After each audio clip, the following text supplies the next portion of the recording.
नमस्कार, लोकतंत्र का महापर्व देख रहे हैं आप। मैं हूं आपके साथ हेमंत केवलिया। लोकतंत्र के महापर्व में बढ़ चढ़कर हिस्सा तमाम लोग ले रहे हैं, यानी कि जनता जनार्दन ले रही है। और उत्तर प्रदेश की उन 8 सीटों की तस्वीरें लगातार न्यूज़ वन इंडिया आप तक पहुंचा रहा है। उत्तर प्रदेश में लोकसभा के चुनाव के लिए लगातार मतदान चल रहा है। उत्तर प्रदेश के मतदान के आंकड़े भी दरअसल सामने आए। इस बीच बड़ी खबर भी लगातार हम आप तक पहुंचा रहे हैं।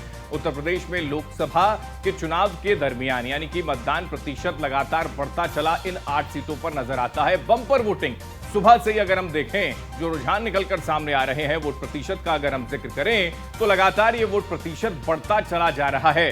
3 बजे तक के वोट प्रतिशत आपकी टीवी स्क्रीन पर है, जिसमें 3 बजे तक सहारनपुर में 53.31% मतदान हुआ, लेकिन 5 बजे तक के भी जो वोट प्रतिशत है वो सामने आ चुका है। मुरादाबाद में 46.28%, बिजनौर में 3 बजे तक 45.70, नगीना में 3 बजे तक 48.15% मतदान, और पीलीभीत की अगर बात करें तो यहां पर 49.06% मतदान हुआ है। रामपुर में 3 बजे तक 42.77% मतदान हुआ। तो उत्तर प्रदेश में लोकसभा चुनाव के लिए मतदान चल रहा है। और उत्तर प्रदेश के इस मतदान के आंकड़ों के बीच जो ताजा अपडेट है सहारनपुर की अगर हम बात करें, क्योंकि कुछ देर में वो तस्वीर के साथ साथ वोट प्रतिशत भी आप तक हम पहुंचाएंगे। पीलीभीत में 60 से भी ज्यादा ये वोट प्रतिशत पहुंच गया। इसके अलावा अगर हम बिजनौर की बात करते हैं तो यह आंकड़ा तकरीबन 55% पहुंच चुका है। 5 बजे तक के वोट प्रतिशत के आंकड़े हम आपको बता रहे हैं। नगीना में 5 बजे तक 55.68% मतदान हो गया है। हालांकि ये पहले की तस्वीरों के साथ साथ पहले का अपडेट हम आपको दे रहे हैं कि 3 बजे तक वोट प्रतिशत कितना रहा है। लेकिन 5 बजे की अगर हम बात करते हैं, क्योंकि 5 बजे के बाद वोट प्रतिशत के आंकड़े भी सामने आ चुके हैं। और वोट प्रतिशत दरअसल इस बार क्या कहता है, क्या वाकई वोट प्रतिशत अगर बढ़ रहा है तो ये मुश्किलें हैं वर्तमान में जो सरकार है उसके लिए मुश्किलें निकलकर सामने आने लगी है। ये मुश्किल किस बात को लेकर है कि क्या वाकई जो एक पॉलिसी बनाने का प्रयास किया गया, जो क्रोनोलॉजी बनाने की कोशिश की गई इंडी गठबंधन की ओर से, या फिर बीएसपी की अगर हम बात करें, एंड वक्त पर जो स्ट्रेटेजी बनाने का प्रयास उनकी ओर से किया गया, वहां ये स्थिति निकलकर सामने आ रही है। करें, मैं तमाम उन लोगों को मैं धन्यवाद देता हूं। उन परंपरागत वोट को, जो परंपरागत वोट भारतीय जनता पार्टी को जाता था, लेकिन अपने मान सम्मान को लेकर के और उन्होंने अपनी राजनीतिक चेतना को आगे कर के उन्होंने जो वोट डालने का काम भारतीय जनता पार्टी के खिलाफ किया है, मैं ऐसे सभी लोगों का बहुत बहुत नमन और धन्यवाद देना चाहता हूँ। क्या पीडीए की असली परीक्षा है? क्या पीडीए की असली परीक्षा है? पीडीए की परीक्षा और कई परीक्षाएं होनी है पीडीए की। ये पीडीए परिवार ही भारतीय जनता पार्टी का सफाया कर रहा है। पीडीए ही एनडीए को हराएगा। पीडीए के साथ जो धोखा हुआ है, पीडीए के साथ जो भेदभाव हुआ है, पीडीए परिवार, पीडीए सदस्यों के साथ जिस तरीके से उनके अधिकारों को छीना गया है और जिस तरह से किसान दुखी है, क्या किसानों को आय दोगुनी की बात कही थी, क्या आय दोगुनी हो गई 10 साल में? जो उनको एमएसपी कानूनी अधिकार मिलना चाहिए था, ये सरकार न कानूनी अधिकार दे रही है। और इतने पेपर लीक हुए हैं कि मुख्यमंत्री अपने भाषण में पेपर लीक के बारे में कोई शब्द नहीं कह रहे। क्या नौजवान ये भूल जाएगा जो पेपर लीक हुए हैं? कोई परीक्षा नहीं बची जिसमें पेपर लीक ना हो। इसीलिए मैंने आपको बताया था कि 60 लाख नौजवान प्रभावित हुए। 60 लाख गुणा 3, 1,80,00,000। 1,80,00,000 का अगर भाग 80 में दे दें तो 2,25,000 वोट कम हुआ है। और हमारा साथी ठीक कह रहा है कि क्षत्रिय समाज और बहुत सारे ऐसे समाज निकल पड़े हैं, लाखों की संख्या में। हर लोकसभा में इनका वोट कम हुआ है। ये लाखों वोट जो कम हुआ है, इसकी भरपाई भारतीय जनता पार्टी कहां से करेगी?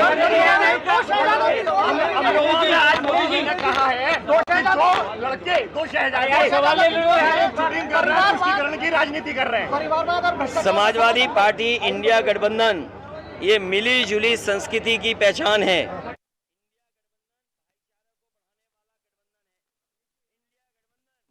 किसानों के हक दिलाने के लिए गठबंधन है।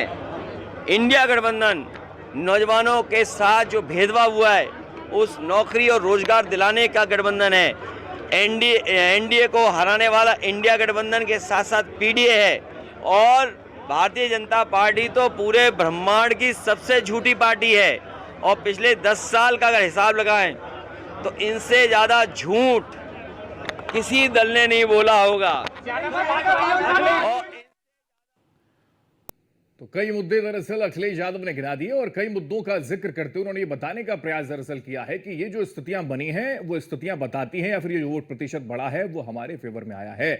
इसी पर चर्चा करने के लिए कुछ खास मेहमान हमारे साथ मौजूद हैं, उनका तारुफ करवा देते हैं। कुंवर जपेंद्र सिंह हमारे साथ, प्रवक्ता बीजेपी से हैं। बहुत स्वागत कुंवर जपेंद्र जी आपका। कपिल श्रीवास्तव प्रवक्ता समाजवादी पार्टी से हमारे साथ हैं। कपिल जी आपका स्वागत है। निरंजन पोद्दार जी हमारे साथ है, वरिष्ठ पत्रकार। निरंजन जी आपका स्वागत। निरंजन जी, पहला सवाल, वोट प्रतिशत बढ़ना इशारा किस तरफ, क्योंकि अखिलेश यादव तो कह रहे हैं फेवर में हमारे आ रहा है। जब वोट प्रतिशत बढ़ता है तो मेरा ये मानना है कि सबसे पहले तो आप ये समझ लीजिए स्वस्थ लोकतंत्र की ये एक पहचान मानी जाती है। लेकिन यहाँ पे अगर राजनीतिक दलों के द्वारा बात करें तो तमाम राजनीतिक दल जो है इसके अंदर अपने अपने दावे करते हैं, क्योंकि वो जिस तरीके से जो राजनीतिक पंडित है वो भी कई बार क्या है इसको सत्ता विरोधी बताते हैं, कभी सत्ता के पक्ष में बताते हैं। लेकिन मेरा जो मानना है, मेरा अपना मूल्यांकन ये बात कहता है कि वोट प्रतिशत बढ़ रहा है, मतलब कहीं ना कहीं भारतीय जनता पार्टी को फायदा हो रहा है। वो इसलिए क्योंकि देखिए, मैं ये मानता हूं कि आज की तारीख में वोटरों को मैं 3 भागों में बांटता हूँ, एक एंटी मोदी, एक प्रो मोदी और एक स्विंग वोट। तो जो एंटी मोदी वोट है या वो एंटी बीजेपी वोट है वो कहीं ना कहीं आज समझ लीजिए बाहर निकलता है और सरकार बदलने के लिए वो वोट करता है और उसको किसी को बुलाने की या किसी को प्रमोट करने की जरूरत नहीं है। लेकिन जो प्रो बीजेपी वोट है या यूं कहे स्विंग वोट जो है वो कहीं ना कहीं थोड़ा सा इस मामले में उदासीन होता है। उसको लगता है यार ठीक है, मेरे एक वोट से क्या फर्क पड़ रहा है। तो कहने का तात्पर्य ये है कि अगर मान लीजिए जहाँ पे वोटर टर्नआउट अगर अच्छा हो रहा है तो इसका मतलब वहाँ पे प्रो बीजेपी वोट भी निकला है और वहाँ पे एंटी बीजेपी वोट भी निकला है। और कहीं ना कहीं ये जो प्रतिस्पर्धा है यानी कि एक तरफ चुनाव हरवाने की बीजेपी के कैंडिडेट को, दूसरी तरफ बीजेपी कैंडिडेट को चुनाव जीतवाने की, इसी प्रतिस्पर्धा का परिणाम होता है कि वोटर टर्नआउट बहुत अच्छा निकल करके आता है। नहीं, लेकिन ये फर्स्ट, अगर हम बात करें फर्स्ट फेज जो बहुत ही ज्यादा चुनौती भरा है और जाहिर सी बात है कि पश्चिम का गेटवे इसको कहा जाता है और 2019 के आंकड़े बताते हैं कि यहां पर परेशान होना पड़ा बीजेपी को। तीनों ही पार्टियों को खुश किया लेकिन कुछ हद तक। लेकिन इस बार वो कह रहे हैं कि हम तो 80 का मिशन लेकर चल रहे हैं, पूरा करेंगे। क्या ये संभव है? देखिए हेमंत जी, 80 तो मुझे नहीं लगता है कि भाई 80 का कोई आंकड़ा इनका पार हो जाएगा या यूं कहें। मेरा ये मानना है कि अगर जिस तरीके से पिछली बार 62+2 यानी कि 64 सीटें भारतीय जनता पार्टी गठबंधन के पास थी, और ये इस बार अगर 64 सीटों को अगर 73 तक अगर ले जा पाते हैं तो मेरे हिसाब से बहुत जबरदस्त विक्ट्री मानी जाएगी। लेकिन जिस तरीके से आपको पता ही है कि भारतीय जनता पार्टी चुनावों के अंदर एक अपना फाइट तैयार करने के लिए, चाहे इसके अंदर तमाम चुनाव देखें, अभी भी अगर राष्ट्रीय स्तर पे देखेंगे तो इन्होंने इस तरीके से 400 पार का नारा दिया है।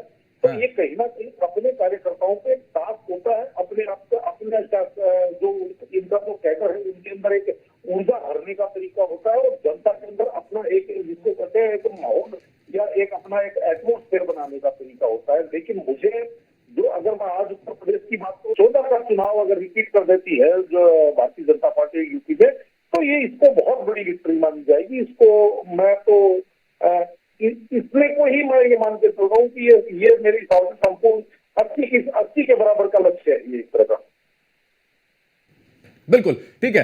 कुंवर जपेंद्र जी हमारे साथ हैं, प्रवक्ता बीजेपी से। कुंवर जपेंद्र जी, आश्वस्त हैं आप 5 की 5 सीटें उत्तराखंड के अंदर और 80 के 80 मिशन जो है उत्तर प्रदेश के अंदर हो जाएगा। लेकिन ये जो वोट प्रतिशत बढ़ रहा है, अभी अखिलेश यादव को हम सुन रहे थे, वो कह रहे हैं कि ये जो वोट प्रतिशत बढ़ रहा है ये सत्ता में जो लोग हैं उनको भगाने के लिए बढ़ रहा है। आप मानते हैं?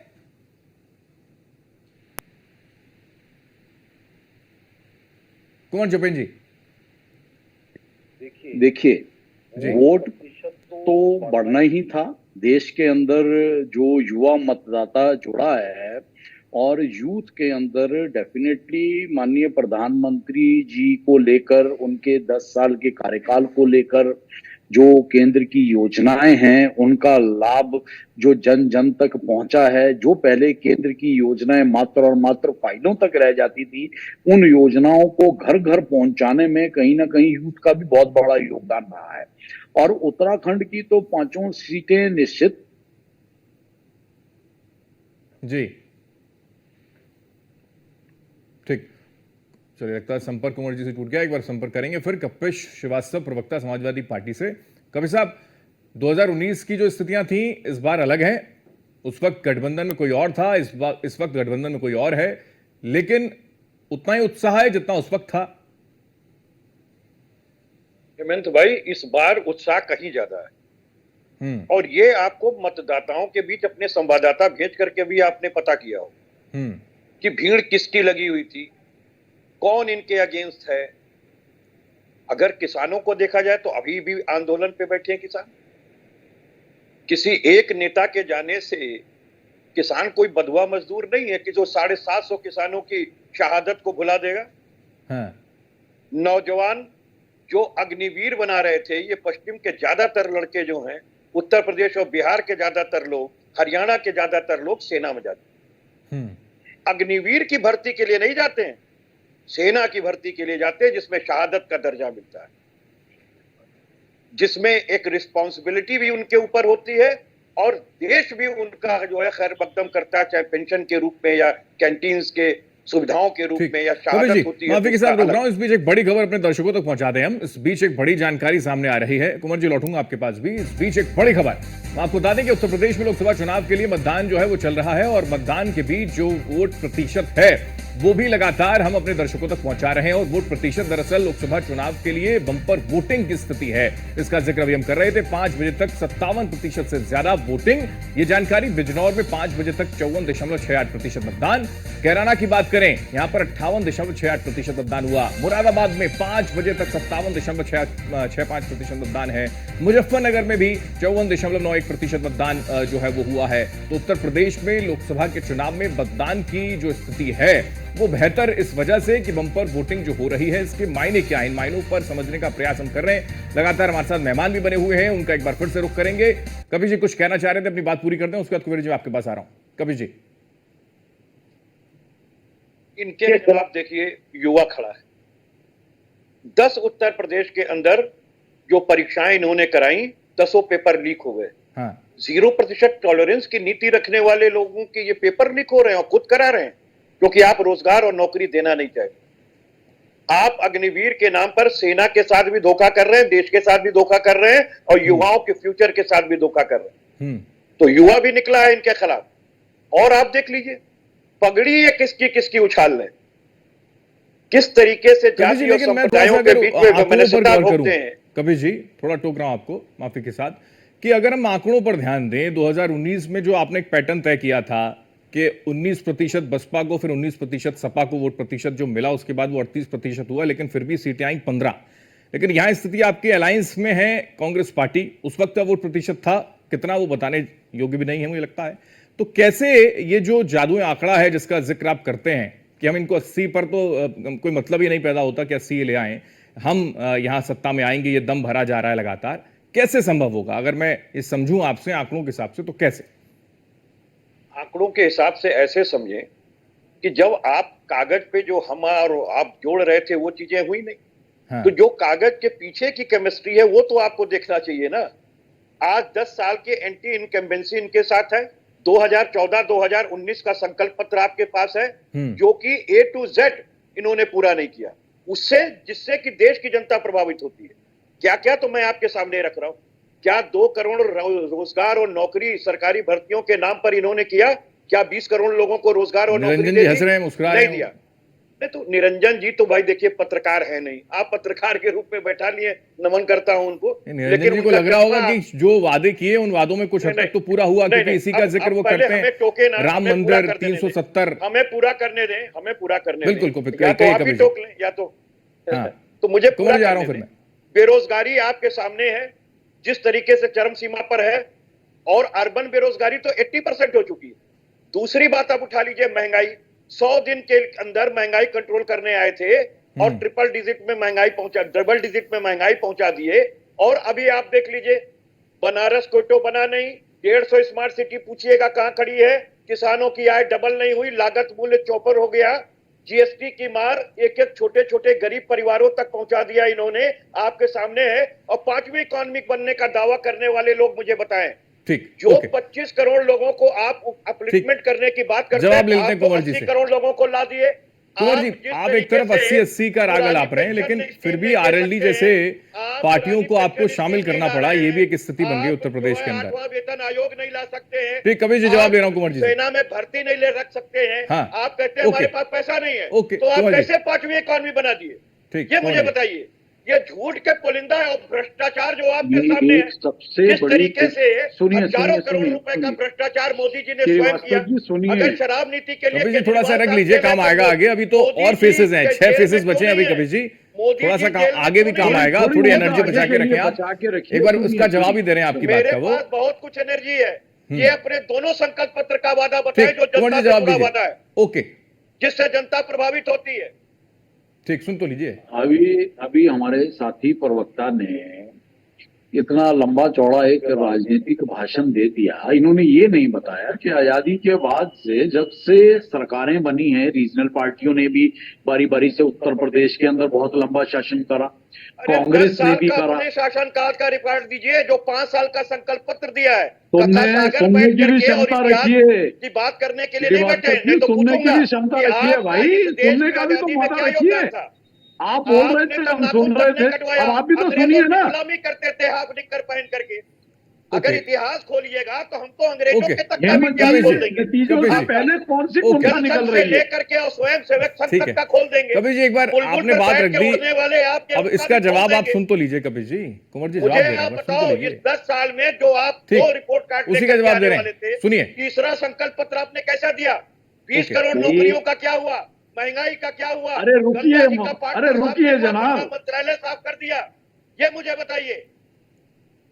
आपको नहीं, ये देश की जनता को समझ में आ रहा है, आपको ही ये देश बताना की आवश्यक जनता का नहीं ये है। प्रश्न जो हम आपके यहाँ सामने लेकर आ रहे हैं, आप अपने 60 संकल्प साल पत्र पर बात बनाम नहीं कर पा 10 रहे। साल, कितना दुर्भाग्य है इस 60 देश का साल कि बनाम जो 10 साल। मोदी की गारंटी कहते हैं, वो 2 करोड़ के हिसाब से 20 करोड़ रोजगार नहीं बता पा रहा है कि कहां दिया। कहां चाय की स्टॉल लगवाई है, कहां धोबी की स्टॉल लगवाई, अंडे ठीक है। की कहां लगवाई। कबीर जी, आप तो इसी को कबीर जी, रोजगार आपने मानते हो। आपने जो सवाल पूछा, मैं वही जवाब उनसे ले रहा हूं। और मैंने ये भी पूछा उनसे कि भाई जब 80 का आप दावा करते हैं उत्तर प्रदेश के अंदर, तो फिर रालोद जैसी पार्टी को जोड़ने का क्या मतलब है? क्या आपका वोट प्रतिशत भी नहीं है? क्या आप में डर नहीं है, दम नहीं है? मैं वही पूछ रहा हूँ कबीर जी, आप ही क्या सवाल ले रहा हूँ। हाँ कुंवर जी। क्या रालोद इस संविधान के अनुसार देश का एक रीजनल दल नहीं है?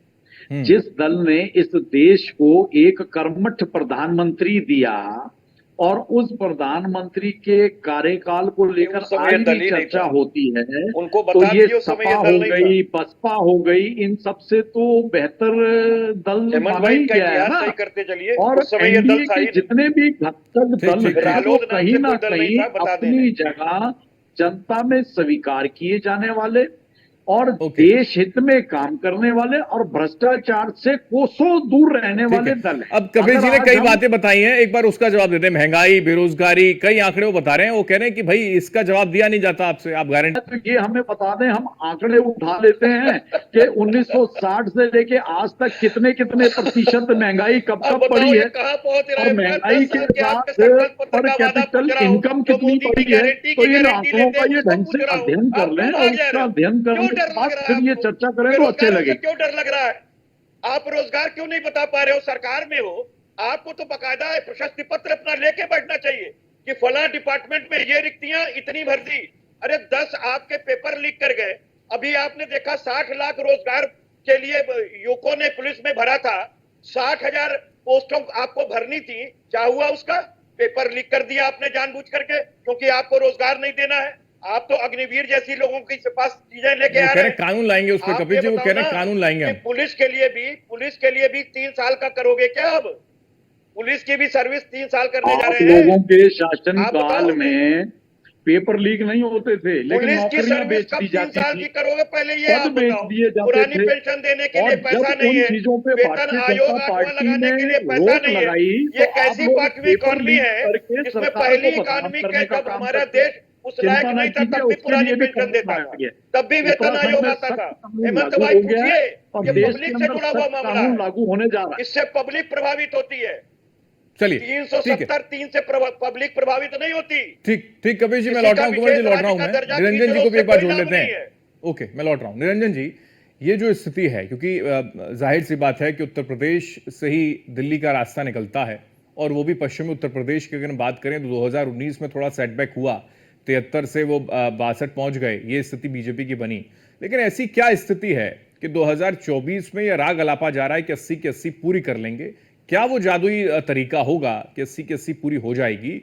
क्योंकि समाजवादी पार्टी तमाम मुद्दे गिना रही है, कपिल साहब गिना रहे हैं, कांग्रेस पार्टी गिना रही है, न्याय की बात कर रहा है, कोई अधिकार की बात कर रहा है अपने मैनिफेस्टो में। निरंजन जी,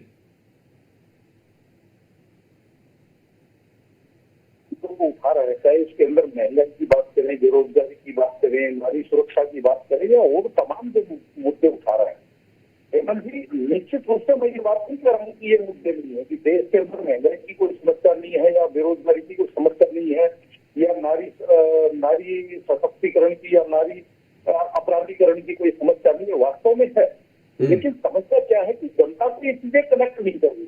और ये मैं बताऊं क्यों नहीं कर रही, क्योंकि 2004 से लेकर के 2000। अरे भाई, CSDS का सर्वे इनके सामने नहीं है क्या? पत्रकार महोदय के सामने CSDS का सर्वे नहीं है क्या? ठीक है कपिल जी, एक बार निरंजन बात भाई, पूरी हो जाए, आपके फिर लिए उसके बाद CSDS का सर्वे मान्य नहीं रखता, जिसमें 27% बेरोजगारी पर के जनता ने बताया जनता का अगेंस्ट जा रहा है।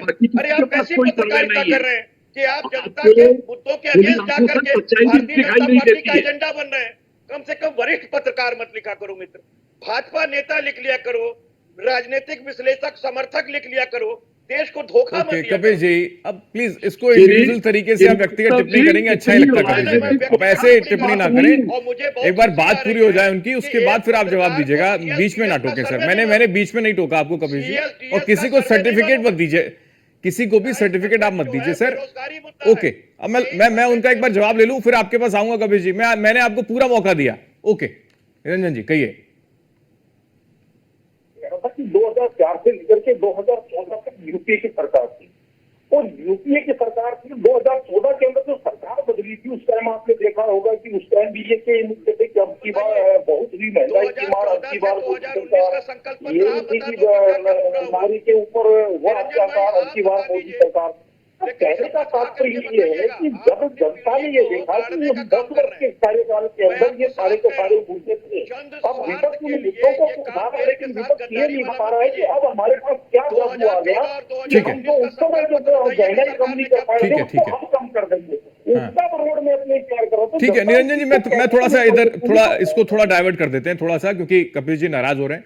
मैं थोड़ा ये समझना चाह रहा हूं, अगर मैं थोड़ा सियासी समीकरण के हिसाब से समझूं इसको, तो कैसे समझें कि इस बार की थोड़ी सी पॉलिसी चेंज की राजनीतिक पार्टियों ने, खासकर Samajwadi party, Congress party, Bahujan Samaj party, candidates ऐसे उतारे कि वो सरप्राइजिंग हैं। MY समीकरण लेकर समाजवादी पार्टी लेकर चलती है, लेकिन यहां 4 कैंडिडेट केवल अभी 5 और कैंडिडेट उतारना बाकी रह गया है।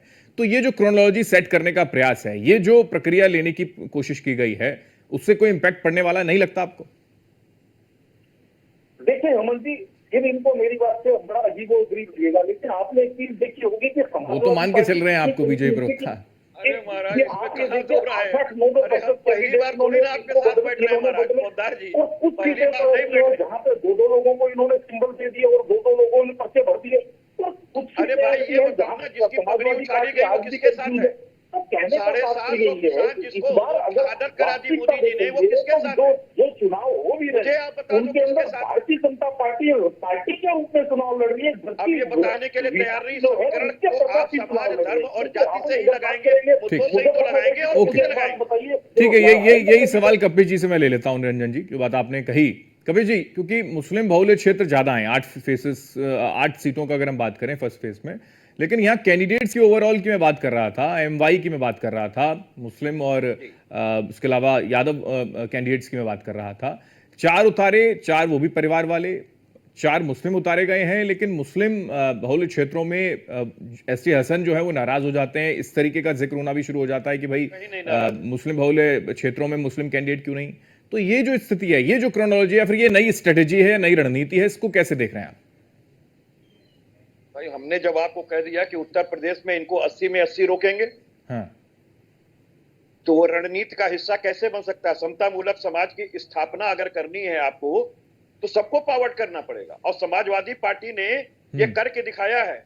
इसी इलेक्शन के अंदर आपके सामने है, और हमने पीडीए उम्मीदवार उतारा है। इस बात को समझिए, पीडीए एक बहुत बड़ा ग्राफ है और हमने सबको सशक्तिकरण का मौका दिया है और ध्रुवीकरण कहीं नहीं करने देंगे उत्तर प्रदेश के अंदर जो भारतीय जनता पार्टी चाह रही है। हम मुद्दों से डिविएट नहीं होंगे। निरंजन भाई कितना भी मुद्दों से डिविएट करना चाहें पत्रकार बनके, हम होने नहीं देंगे। ठीक है। हम तो इनके संकल्प पत्र का वादा ही पूछते रहेंगे। ओके, चलिए कपिल जी, जैसा आप दावा कर रहे हैं 4 तारीख को जब नतीजे निकलकर सामने आएंगे वो दावे जो हैं वो उसमें सच्चाई में तब्दील होने चाहिए, इसी उम्मीद के साथ बहुत शुक्रिया आप इस सभी मेहमानों को हमारे साथ जुड़ने के लिए, चर्चा में बने रहने के लिए बहुत शुक्रिया आप सभी मेहमानों का।